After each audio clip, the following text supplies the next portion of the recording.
Hi friends, சுற்றுமொழி சுடரே இனி வரப்போகிற எபிசோட்ஸ்க்கான எபிசோட் தான் இந்த வீட்டிலலாம் பார்க்க போகிறோம். வாங்க ஃப்ரெண்ட்ஸ் பார்க்கலாம். அந்த குடுப்புக்கார சொன்ன மாதிரி அபிக்கு சோதனை மேலே சோதனையாக வந்துட்டுருக்கு. அவங்க எழுதி வச்ச நோட் புக் முக்கால்வாசி 2 நோட் எழுதி வச்சாங்க. அது வந்து பார்த்திங்க அப்படின்னா அந்த ஜெயிலில் இருக்கிறவங்களால சூழ்ச்சி பண்ணி அது காணாமல் போயிடுச்சு. இப்போ திரும்பவும் அபிக்கு எந்த வேலையும் செய்யாமல் எழுத சொல்லி பர்மிஷன் கொடுத்துருக்காங்க. அவ்வளோ கஷ்டப்பட்டு அப்பாக்கெலாம் எழுதின நோட் புக் தொலைஞ்சு போன வருத்தத்தில் அபி இருக்கிறாங்க. கூட இருக்கிற குமுதா ஒரு வழியாக சமாதானம் சொல்லி திரும்பவும் சாமியை கும்பிட்டுட்டு எழுத ஆரம்பிக்கிறாங்க. ராம்பாகெல்லாம் இனி தூங்காமல் எழுதியே ஆகணும், கொஞ்ச நேரம் கூட நமக்கு ரெஸ்ட்ன்றதே கிடையாது, நமக்கு டைம் இன்னும் ரொம்ப கம்மியாக இருக்குது, முக்கால்வாசி முடிச்சுட்டு கொஞ்சமாச்சும் ரிலாக்ஸாக இருக்கலான்ற நேரத்தில் நம்ம எப்படியாச்சும் கொடுத்த டைமுக்குள்ளே முடிச்சு கொடுத்தா நமக்கு ஒரு நல்ல ஒரு லாபம், அதில் வெற்றி அடைவோம் அப்படின்னு நினச்சிட்டு இருந்தாங்க. ஆனால் கடைசியில் இப்படி ஆகும்னு அவங்க எதிர்பார்க்கவே இல்லை. இப்படியான உடனே ரொம்ப மனசு கஷ்டமாகி திரும்பவும் அபி எழுதிட்டு இருக்காங்க. இன்னொரு சைடு பார்த்திங்க அப்படின்னா இங்கே பிரபாகரன் அடிக்கடிக்கு அபியை பார்க்க மீட் பண்ணி பேச எப்படியும் பர்மிஷன் கிடைக்காது, அன்றைக்கா ஃபோர்ஸ் பண்ணி தான் பர்மிஷன் கேட்டோம் அப்படின்றதுனால அபிக்கு கர்ணா வீட்டில் என்ன நடக்குது, சுவேதாவும் கர்ணாவும் கல்யாணம் பண்ணிக்க போகிறாங்க. அது மட்டும் இல்லாமல் மாணிக்கம் கேஸ் விஷயமா மாணிக்க குடும்பத்தார் வந்து அவங்கள மாணிக்கம் வெற்றி அதாவது கர்ணா ப்ரெஷர் பண்ணுறதாகவும் அவங்க வீட்டில் இருந்து கம்ப்ளைண்ட் கொடுத்துருக்காங்கன்ற விஷயத்தை பற்றி அங்கே நடந்த விஷயங்கள் எல்லாமே ஒரு லெட்டரில் எழுதி அபிக்கு வந்து பார்த்திங்க அப்படின்னா ஜெயிலுக்கு வந்து அனுப்பி வைக்கிறாரு பிரபாகரன் வந்து பார்த்திங்க அப்படின்னா. இன்னொரு சைடு இங்கே மறுநாள் காலையில் சுடர் வந்து பார்த்திங்க அப்படின்னா ஸ்கூலுக்கு போகும்போது வந்து பார்த்திங்க அப்படின்னா கோயிலில் போய் சாமி கும்பிட்டுட்டு போகிறாங்க. அவங்களுக்கு சுடர் அபிக்கு ஏதாச்சும் ப்ராப்ளம் வருமா அப்படின்னு பயப்படுறாங்க. நைட்டு வேற கனவு வந்துச்சு, அழுதாங்க. அது மட்டும் இல்லாமல் குடுப்பு சாரை சொன்னது, அவங்களுடைய மாமா அத்தையும் பேசிக்கிட்ட விதம், இதெல்லாம் வச்சு பார்க்கும்போது ரொம்ப பயமாக இருந்துச்சா. எந்த ஆபத்தும் வந்துடக்கூடாது, அம்முவுக்கு அவங்க நல்லபடியாக இருக்கணும், எந்த தப்பும் செய்யலைன்னு ஜெயிலேருந்து திரும்ப வரணும், மனசளவில் சொல்கிற சமயம் அவங்க எந்த தப்புமே பண்ணலை, அம்முவை கொஞ்சம் மண்ணுக்கு வெளியில் விடக்கூடாது, அவங்களும் கொஞ்ச நாள் சுதந்திரமாக வாழக்கூடாதா, பண்ணாத தப்புக்கு இத்தனை வருஷம் தண்டனை அனுபவிச்சது போதாதா, இன்னமும் ஏன் அம்முவை சோதிக்கிறீங்க அப்படின்னு சுடர் அங்கே வருத்தப்பட்டு போய் அழுது சாமி கும்பிட்டுட்டு வராங்க. அப்படி சாமி கும்பிட்டுட்டு வரும்போது தான் அன்னைக்கு வெற்றி கிட்ட பேசின ஒரு சாமியாடி அம்மா, அவங்க வந்து செஸ்ஸில் வந்து சாமி மாதிரி தான் நம்ம நினைக்கணும், அந்த சாமி வந்து திரும்பவும் சுடர்கிட்ட வந்து சுடர் முன்னாடி நிற்கிறாங்க. சுடர் அவங்கள பார்த்த உடனே நீங்கள் யார் அப்படின்னு கேட்குறாங்க. அதெல்லாம் இருக்கட்டுமா, நீ எதுக்காக வருத்தப்பட்டு அழுதான்றது எனக்கு நல்லாவே தெரியும், உன் அம்மாவுக்கு ஆபத்து வரப்போகுதுன்னு தானே அழுவுற அப்படின்றாங்க. உங்களுக்கு எப்படி தெரியும் அப்படின்றாங்க. எனக்கு எல்லாமே தெரியும், இங்கே வா கிட்ட அப்படின்றாங்க. சுடர் கிட்ட வந்ததுக்கப்புறமா இங்கே பார், இதில் நான் கொடுக்குற குங்குமம் இருக்குது, இந்த குங்குமத்தை நீ எப்படியாச்சும் உன் அம்மா கிட்ட எடுத்துகிட்டு போய் சேர்த்துடு, கண்டிப்பாக உன் அம்மாவுக்கு எந்த பிரச்சனையும் வராது, வரப்போகிற ஆபத்துலேருந்து அவங்க மீண்டு திரும்பவும் வருவாங்க, பிரச்சனை எதுவும் நடக்காதுன்னு அந்த சாமி கொடுக்குறாங்க.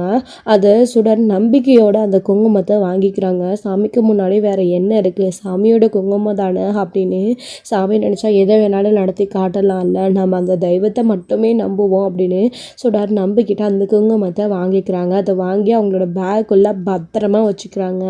அதுக்கப்புறம் வந்து பார்த்திங்க அப்படின்னா சுடர் அதை பேக்கில் வச்சுட்டு திரும்பி பார்க்குறதுக்குள்ளே அவங்க அங்கே இல்லை, சாமியாடியம்மா காணாமல் போயிட்டாங்க. சுடர் அதுக்கப்புறமா இவங்க எங்கே போயிட்டாங்கன்னு தேடிக்கிட்டு இருக்கும்போது தருண் வராரு. சுடர் வா, லேட் ஆகிடுச்சு ஸ்கூலுக்குன்னு கூப்பிட உடனே 2 பேரும் சேர்ந்து ஸ்கூலுக்கு போகிறாங்க. ஸ்கூலுக்கு போகிற வழியில் வந்து பார்த்திங்க அப்படின்னா சுடர் இந்த விஷயத்தை பற்றி சொல்லிகிட்ருக்காங்க. சரி வா, நாம் எப்படி அத்தையை பார்த்து இந்த குங்குமத்தை கொடுக்க முடியும் அப்படின்றாங்க. அதுதான் தெரியல தருண் அப்படின்னு, எப்படியாச்சும் கொடுக்கணும் அம்மாக்கிட்டன்னு இதை பற்றி பேசிகிட்டே போகிறாங்க. சரி டேடி கிட்ட கொடுத்து ஒரு வேளை டேடியை போய் பார்த்து கொடுத்துட்டு வரல சொல்லலாம் அப்படின்றாங்க. அத்தை காலையில் தான் திட்டினாங்க, மாமாவை நம்ம நிறைய தொந்தரவு பண்ணக்கூடாது அப்படின்னு சுடர் அதை பற்றியும் யோசிச்சு பார்க்குறாங்க. நம்ம அம்மாவை பார்த்து இந்த குங்குமத்தை கொடுக்க சொல்லவும் முடியாது அப்படின்னு ஸ்கூலுக்கு போகிறாங்க. கிளாஸ் நடந்துகிட்ருக்கு, மதியத்துக்கு மேலே டைம் டேபிள் வந்து ஸ்கூலில் எல்லோரும் டூருக்கு கூட்டிகிட்டு போகிறதா சொல்கிறாங்க. சுடர் ரொம்ப ரொம்ப சந்தோஷப்படுறாங்க. அதுக்கப்புறமா மதியம் வந்து லஞ்ச் சாப்பிட்டுட்ருக்காங்க. அந்த டைமில் வந்து பார்த்திங்க அப்படின்னா வெற்றி வராரு. வெற்றி வந்ததுக்கப்புறமா வெற்றிக்கிட்ட கொஞ்சம் நேரம் உட்காந்து பேசிகிட்ருக்காங்க. தருண் வந்துட்டு நீ உட்காந்து சாப்பிட்டுட்டு நான் போயிட்டு வரேன் தியா கிட்ட அப்படின்னு எந்திரிச்சு போகிறாரு. மகேஷும் சாப்பிட்டுட்டு எந்திரிச்சு போயிட்டாரா. அப்போ தான் சாப்பிட்டீங்களா கேப்டன் அப்படின்னு கேட்டுட்டு இருக்கும்போது எல்லாம் சரிதான், உன் முகத்தில் என்ன ஒரு மாதிரி சந்தோஷம் இருக்குது அப்படின்றாங்க. அதுவா கேப்டன் அப்படின்னு முதல்ல யோசிக்கிறாங்க, கேப்டன் கிட்ட இந்த விஷயத்தை பற்றி சொல்லலாமா வேணாமான்னு. அதுக்கப்புறம் அமைதியாக இருக்கிறபோது என்னாச்சு சுடர் ஏன் அப்படின்றாங்க. இல்லை கேப்டன் அங்கிள் ஸ்கூலில் எல்லோரும் டூருக்கு போகிறோம் அப்படின்றாங்க. ஓ டூருக்கு போகிறோன்னு உடனே சந்தோஷமா உனக்கு அப்படின்றாங்க. ஆமாம் எங்கே போகிறீங்க அப்படின்றாங்க. எல்லாரையுமே சேர்ந்து டூருக்கு கூட்டிகிட்டு போகிறதா சொல்லியிருக்காங்க. வேலாயூர் தாண்டி தான் போக போகிறோம். அது ஏதோ ஒரு ஊர் சொன்னாங்க மறந்துட்டேன் அப்படின்றாங்க. ஆனால் ஒன்று கேப்டன் அங்கிள் நான் வந்து அம்மாவை பார்க்கறதுக்கு அங்கே போனால் சான்சஸ் கிடைக்கும்னு நினைக்கிறேன் அப்படின்றாங்க. என்ன சொல்கிற நீ டூருக்கு போகிறதுக்கும் அம்மாவை பார்க்கறதுக்கும் என்ன சம்மந்தம் இருக்குது அப்படின்றாங்க. இல்லை கேப்டன் அங்கிள் நாங்கள் வேலாயூரை தாண்டி தான் நாங்கள் டூருக்கு போகிறோம். வேலாயூர் தான் அம்மா இருக்கிற ஊர் எனக்கு நல்லா தெரியும். மாமா என்னை கூட்டிகிட்டு போயிருக்காரு. அங்கே தான் ஜெயில் இருக்குது. ஸோ நாம் அங்கே போனோன்னா அங்கேருந்து அம்மா பார்க்கறதுக்கான சான்சஸ் கிடைக்கும்ல. அது மட்டும் இல்லாமல் அம்முக்கு ஏதோ ஆபத்து வர மாதிரி எனக்கு அடிக்கடிக்கு தோணிக்கிட்டே இருக்குது கேப்டன். அது மட்டும் இல்லாமல் வீட்டில் நைட்டு தூங்கிட்டு இருக்கும்போது யாரோ இந்த உடுக்கையெல்லாம் ஆட்டுவாங்கல்ல அந்த மாதிரி ஆட்டி ஒருத்தர் வந்து அம்முக்கு ஆபத்து இருக்கிறதா சொன்னார். என் மாமா கூட பிறந்தவங்களுக்கு ஆபத்துன்னு. அதே மாதிரி வீட்டில் அத்தையும் பால் தெரிஞ்சிடுச்சுன்னு சொன்னாங்க. அது மட்டும் இல்லாமல் அம்மாவோட துணியை துவைச்சி மடித்து காய பீரோக்குள்ளே வைக்கும்போது அதுவும் கிழிஞ்சு போச்சுன்றாங்க. எல்லாமே தப்பாகவே நடக்குது கேப்டன் அங்கிள். அதான் காலையில் சாமி கிட்ட கும்பிட்டுக்கிறதுக்காக கோயிலுக்கு போனேன்னா அப்போது ஒரு சாமியார் அம்மா என்னை பார்த்து இந்த குங்குமத்தை உன் அம்மா கிட்ட கொடுத்துரு, இதை மட்டும் நீ அம்மா கிட்ட கொடுத்துட்டேன்னா உன் அம்மாவுக்கு எந்த பிரச்சனையும் வராது அப்படின்னு சொன்னாங்க. எனக்கு அந்த குங்குமத்தை கையில் வாங்கின உடனே நம்பிக்கை வந்துடுச்சு அம்முக்கு எந்த பிரச்சனையும் வராது அப்படின்னு. இந்த குங்குமத்தை அம்முக்கிட்ட கொடுக்கணும்னு நினைக்கிற கேப்டன் அங்கிள். அதான் ரொம்ப சந்தோஷமாக இருக்கிறேன் அப்படின்றாங்க. சுடர் அப்போது பீச்சுக்கு அதாவது டூருக்கு போகும்போது அபியை பார்க்கணுன்னு தனியாக எங்கேயாச்சும் போயிட்டு போகிறா. அப்படியெல்லாம் அபியை பார்க்க முடியாதே டக்குன்னு இப்போ என்ன பண்ணுறது குழந்தைங்க தனியாக போகிறாங்க அப்படின்னு வெற்றி ரொம்ப பயப்படுறாரு. என்ன கேப்டன் அப்படின்றாங்க. யோசிக்கிறேன் அப்படின்னு. சுடர் நீ யோசிக்கிறது ரொம்ப ரொம்ப தப்பு. குங்குமத்தை கொடுக்கணுன்னா உங்கள் வீட்டில் பெரியவங்க கிட்ட உங்கள் மாமா கிட்ட உங்கள் அத்தை கிட்ட கொடுக்க சொல்லு. ஜெயிலில் போயிட்டு அவங்க எப்படியாச்சும் கொடுத்துருவாங்க. நீ தேவையில்லாமல் இப்படிலாம் பண்ணக்கூடாது. அது ரொம்ப போய் ரிஸ்க்காக முடியும் சுடர். நீ பண்ணுறது ரொம்ப பெரிய தப்பு. அப்படி பண்ணிட்டீங்கன்னா ஸ்கூலில் மேம் எல்லாம் உங்களை திட்டுவாங்க.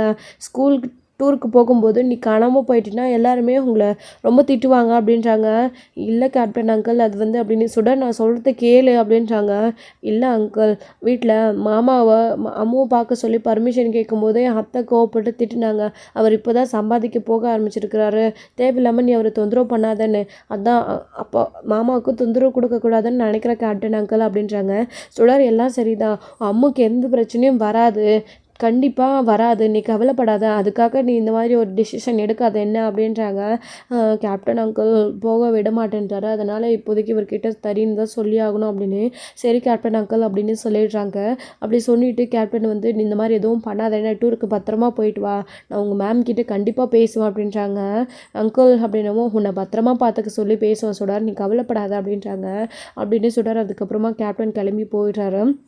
சுடர் அங்கே உட்காந்துட்டு இருக்கும்போது தருண் வராரு. என்ன சுடர் சாப்பிட்டு முடிக்கலையா அப்படின்னு. நான் சாப்பிட்டு முடிச்சிட்டேன் தருண் அப்படின்னு. உட்காரு அப்படின்னு உட்காந்துட்டு இருக்கும்போது என்ன ரொம்ப தீவிரமாக யோசிச்சுட்ருக்க அப்படின்றாங்க. நம்ம ஸ்கூலுக்கு எல்லாருக்குமே டூருக்கு போகிறோம்ல, டூருக்கு போகிற வழியில் தான் அம்மாவோடைய ஜெயில் இருக்கிற ஊர் இருக்குது. வேலாயூரை தாண்டி தான் நம்ம டூருக்கு போக போகிறோம். எப்படியாச்சும் அந்த சாமி கொடுத்த குங்குமத்தை அம்முக்கிட்ட சேர்த்துடணும். அதுக்கப்புறம் அம்முக்கு எந்த பிரச்சனையும் வராது அப்படின்றாங்க. என்ன சொல்கிற சுடர் நீ அப்படின்றாங்க. ஆமாம் நீ என் கூட இருப்பில்ல தருண், நம்ம 2 பேரும் சேர்ந்து அம்மாக்கிட்ட இந்த குங்குமத்தை கொடுக்கலாம். நீ வீட்டில் இதை பற்றி யார்கிட்டையும் சொல்லாத. இப்போ தான் இந்த விஷயத்தை பற்றி கேப்டன் கிட்டே சொன்னேன். அவரே கோவப்பட்டு திட்டினார். ப்ளீஸ் அப்படின்றாரு. எங்கேயாச்சும் தொலைஞ்சிருவோன்னு பயப்படுறாங்க. எனக்கு அந்த ஊருக்கு போகிறதுக்கு நல்லா வழி தெரியும். எப்படி பஸ்ஸில் தானே போக போகிறோம். நம்ம பஸ் எடுக்கிறதுக்குள்ளே அங்கே போயிட்டு எப்படியாச்சும் டைம் கிடைச்சா கொடுத்துடலாம் அப்படின்றாங்க. சரி சுடர் நீ கவலைப்படாத, அத்தைக்கு எதுவும் ஆகாது, நீ பயப்படாதுன்னு தரணும் கூட நிற்கிறாங்க. ஏன்னா அவங்க அம்மாவை நினச்சி பயப்படுறதுனால சும்மா ஆறுதல் சொல்லி கூட நிற்கிறாங்க. அதனால் என்ன விபரீதம் வரப்போகுது அப்படின்றது அவங்க 2 பேருக்குமே தெரியாது. அதுக்கப்புறம் வீட்டுக்கு போகிறாங்க. வீட்டுக்கு போனதுக்கப்புறமா ஸ்கூலில் வந்து டூருக்கு போகிற விஷயத்த எல்லாருமே சொல்கிறாங்க. தெரிஞ்ச உடனே எவ்வளோ ஃபீஸ் அப்படின்றாங்க. அப்போ தான் வந்துட்டு டூருக்கெலாம் வந்து போய் ஆகணுமா அப்படின்னு சடலாக கோவப்பட்டு பேசுகிறாங்க. ப்ளீஸ் மாமா போகணும் மாமா அப்படின்றாங்க சுடர் இருந்துக்கிட்டு. போயே ஆகணும், நான் போகணுன்னு நினைக்கிறேன் அப்படின்னு. ஏன்னா சுடர் அந்த குங்குமத்தை கொடுக்கறதுக்காக போயே ஆகணும் அப்படின்றாங்க. ஆமாப்பா நானும் போகணும் அப்படின்றாங்க. என்னடி நீ அமைதியாக நின்றுட்டுருக்க அப்படின்றாங்க. எனக்கு டூருக்கு போகிறதுல இன்ட்ரெஸ்ட் இல்லைம்மா அப்படின்றாங்க. ஏன்டி உடம்புக்கு ஏதாச்சும் பிரச்சனையா அப்படின்றாங்க. இல்லைம்மா ஒரு வேளை தலைவலியாக இருக்குது நான் போகல அப்படின்றாங்க. சரி நீ வா ரெஸ்ட் எடு அப்படின்றாங்க. அதான் தியா வீட்டில் தானே இருக்கா, நீங்கள் மட்டும் ஏன் போகணும் அப்படின்றாங்க.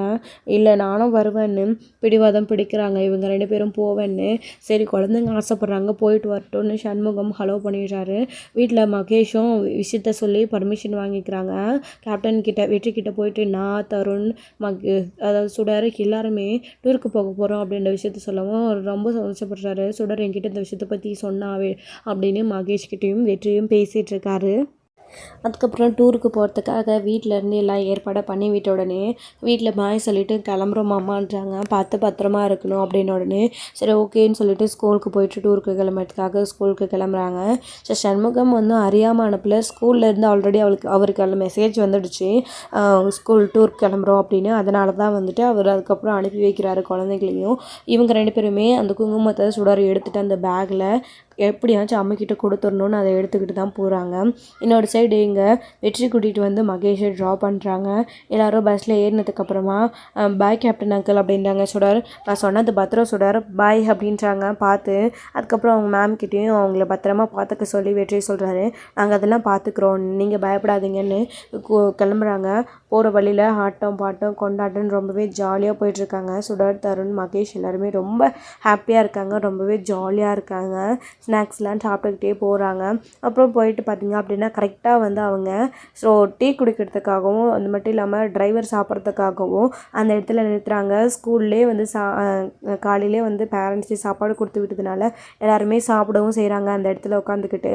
இப்போது சுடர் வந்துட்டு இதுதான் இந்த வேலாயூர் அப்படின்னு கரெக்டாக வேலாயூரில் நிறுத்தின உடனே இங்கேருந்து கொஞ்சம் தூரம் போனால் அங்கேருந்து பார்த்திங்க அப்படின்னா நம்ம ஜெயிலுக்கு போகலாம் அப்படின்னு சொல்லிட்டு தருண்கிட்ட சொல்லவும் சரி சுடார் வா அப்படின்னு இவங்க 2 பேரும் யாருக்கும் தெரியாமல் போகணும்னு நினைக்கிறாங்க. இந்த பக்கமும் அந்த பக்கமும் டீச்சர் வாட்ச் பண்ணிகிட்டே இருக்காங்க. அந்த சமயத்தில் வந்து பார்த்திங்க அப்படின்னா சுடர் வந்து வா அப்படின்னு தெரியாமல் யாருக்கும் தெரியாமல் இறங்கிடுறாங்க. அவங்களும் வந்து சாப்பிட்டு முடிச்ச கையோடைய பஸ் எடுத்துடுறாங்க. எல்லோரும் வந்துட்டிங்களா ஓகே தானே போகலாமா அப்படின்னு உடனே ஓகேன்னு சொல்லிடுறாங்க. கொஞ்ச நேரத்துலேயே அதாவது தருணை தவிர அதாவது மகேஷை தவிர தருண் கூடயும் சுடர் கூட அந்தளவுக்கு யாரும் ஃப்ரெண்ட்ஷிப் வச்சுக்கிறது கிடையாது, பழகிறதும் கிடையாது.